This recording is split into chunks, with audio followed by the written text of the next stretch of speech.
Labą dieną, mėly telšiškiai. Rezonansinis įvykis, keičiam gatvių pavadinimai Telšių mieste. Gatvių pavadinimai, kurie buvo pavadinti devynis išdavikų vardais.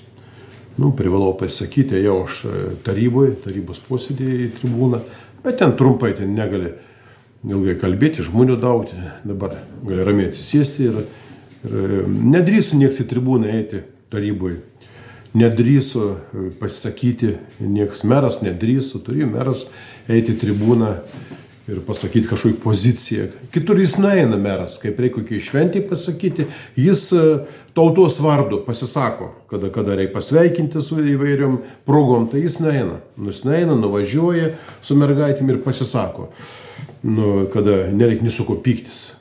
O kada čia yra tokia tema, vaikams skausminga tema, mūsų meras nėra į krūmus. Katkus, Tomai Katkai, jūs esat bailys. Tai žino visi. Jūs esat bailys, prisitaikėlis, savanaudis, karjeristas ir taip toliau. Jūs esat bailys.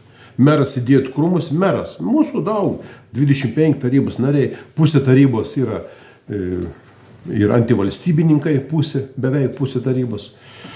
Tai ir nieks, o kiti yra karjeristai, savanaudžiai. Jie neįėjo į tribūną, nes yra žmonių, visokių pas mūsų žmonių yra, kurie mąsto apie Lietuvą, apie tėvynę. Tiksliau, nieko nemąsto, tokių daug pilna yra. Ir Salomėja Nėris, neišimtis, kaip ir Petras Cvirka buvo pervadinti pavadinimai tie. Bet buvo nepatenkintų žmonių, tai buvo nepatenkintų. Kas ta buvo Salomėja Nėris? Pirmiausiai, žmonės nežino istorijos. Jokios istorijos nežinot, tik ta rusiška ta istorija, kur buvo kišama mums. Aš pats tais laikais gimęs buvau ir mokiausi ir atsimenu tą mokymą, kai buvo mokomi mes nuo pat pirmos klasės, iki spaliukai, pionieriai, komjaunuoliai, komunistai, viskas buvo politizuota, viskas su rusišku tvaiku buvo. Rusai buvo čia gelbėtojai, o mes buvom taip, šiaip savo.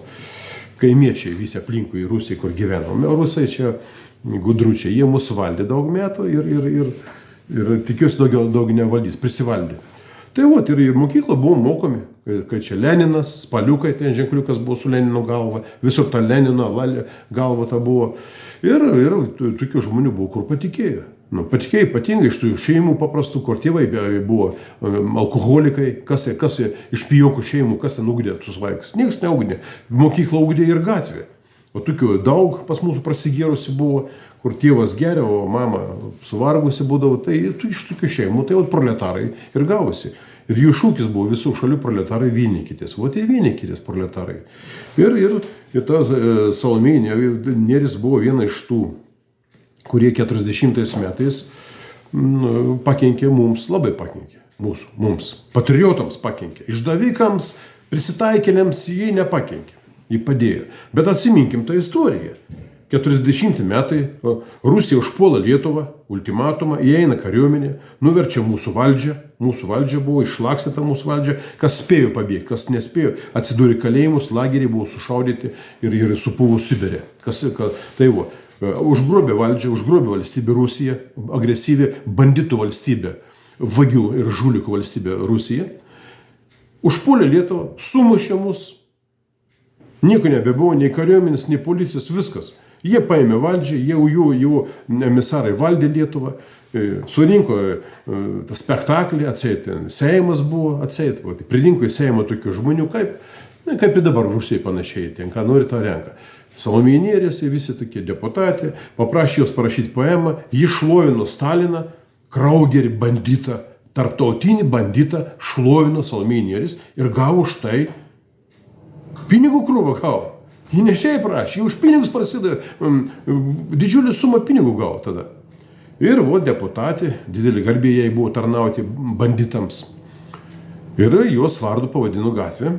Jie pavadino tą gatvę, nes mūsų valdžia tik grįžo 90 metais, bet jau tauta buvo nebe ta, kur 40 metais. 40 metais buvo tauta, mūsų lietuvių tauta buvo, mes turim ir kariuomenę šiokį tokį, ir buvo, ir Lietuva buvo. O dabar Matot, kas yra. Dalis žmonių išlakstė, trečdalis žmonių išlakstė, likusiai, pažiūrėkit, kokie pas mums dabar tautai yra. Lojali viskam. Viskam lojali. Nei demonstracijų, nei manifestacijų, nei mitingų. Nieko nėra. Laisva Lietuva, prašau. Eikit, stovėkit, nieks nešaudys. Nėra. O tokie. Per 50 metų mes buvom sunaikinti. Kaip tauta, viskas sunaikinti. Pažiūrėkite, pas mūsų ir kalboje žodžiai, kas trečias žodis rusiškas. Tai vat ir Salomėja Nėris jį mums prikočia, mums Salomėja Nėris, Cvirka, jie 9 išdavikai, parsidavėliai, nuvažiavo, prašė, kad mumis priimti į Tarybų Sąjungos sudėtį. Jau kariuomenė buvo Lietuvoje, jau viskas, jau žudynės vyko pilnu tempu, žmonės dingdavo naktį. Jie prašė, jie legalizavo ir paskui juos vardu pavadinti. Tai išdavikai, tai tėvynis išdavikai, išgamos, padugnis. Ir padugnį vardais pavadinti gatvę. Ir paskui pasakai žmonės, kad labai geras pavadinimas. Tai tu toks patesi, žmogau, jei tu taip kalbi. Kad eilėraštį rašė, tai ne už eilėraštį. Gerai, kad rašė eilėraštį. Gerai, kad rašė eilėraštį, reikia rašyti toliau eilėraštį. Ir būtų jais į istoriją kaip poetė, kaip šviesolė. Dabar jie istorija kaip išdavikė. Taip, išdavikams jie saviški buvo. Teisingai buvo žmonių, kur rusų okupacinė banditų armija pasitiks su gėlėm. Buvo Lietuvoje tokių žmonių. Buvo tokių, kur ir nacis vokiečius pasitiks su gėlėm. Buvo. Ir nacius pasitiks su gėlėm, ir rusų pasitiks su gėlėm. Buvo, kur ir Vilniaus krašto žmonės Lietuvos armija 309 metais pasitiks su gėlėm. Visokių tų žmonių yra. Bet valstybės, kalbant apie valstybės interesus, apie tautos interesus, daugelis mes neturim tautos interesų. Interesai, kad tai yra tas, kas yra šaldytuve ir ant virtuvės stalo interesas. Visas čia tautos interesas yra. Bet iš tikrųjų aš ironizuoju, gal ne vietoj, kad tėvynis išdavikai ir tėvynis išdavikai, sakiau, tai yra sunkiausias nusikaltimas. Tai nusikaltimas prieš visą tautą, tėvynis išdavikas. Ne prieš vieną žmogų, ne prieš vieną kaimą, bendruomenę, tai prieš visą tautą. Tai sunkus nusikaltimas, karo metu tokį sušaudo. Nedagyveno jie iki to, būtų sušaudyti, aš net nebejoju, būtų sušaudyta į Salomėja Nėris ir visi kiti tie išdavikai. Tai va, tai kiekvienoj tautoj išdavikai yra smerkiami, kiekvienoj tautoj. Ir tas išdavikas būtinai kažkam tai padėjo, tam padėjo tą išdavė. Tam, kam padėjo, tai jie yra saviškiai. Tai kam padėjo Salomėja Nėris, kam? Padėjo rusams užgrobti Lietuvą, legalizuoti savo banditų valdžią, legalizuoti žudynės. Tai atsirado terminai, buožės, buržujai, ten visokie elementai, visokie ten buržuaziniai, ten atsirado terminai. Tie, kurie miške kovojo, partizanai, visam pasaulyje partizaninis karas, jau vadino banditais. Tie, kurie užpuolė Lietuvą, okupantai, visam pasaulyje tai okupantai, jie buvo išvaduotojai. Rusų armija buvo išvaduotojai, mūsų armija buvo banditai. Kaip čia gaunasi? Tai vat pagal jų ideologiją, dėl to mes nutautinom mus. Ir atsirado tokių žmonių čia, šiandien žmogus skambina, man buvo gerai rusų laikas gyventi. Tau gerai, tu gal kolūkį dirbai, gal vogėjai, gal šiaip esi eilinis žmogelis, bet tau gerai. Bet mes šnekam apie visumą. Visumą tauta buvo sumušta, sunaikinta, pažeminta, išniekinta, išprievartauta. Lietuvių tauta buvo. Pažiūrėk, kokie mes esame 2 milijonai žmonių.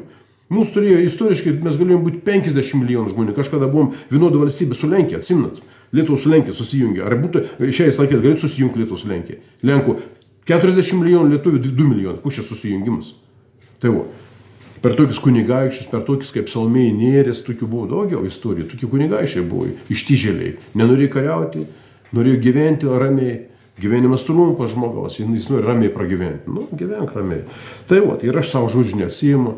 Visi tėvynės išdavikai turi būti smerkiami, apie juos šlovinti turėtų būti amoralu, gėda ir taip ir yra. Ir tie, kurie šlovinat tėvynės išdavikus, kurie šlovinat, aš jūs irgi smerkiu.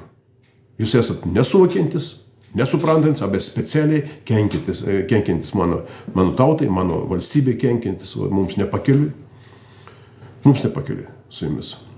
Išdavikų šlovintojai.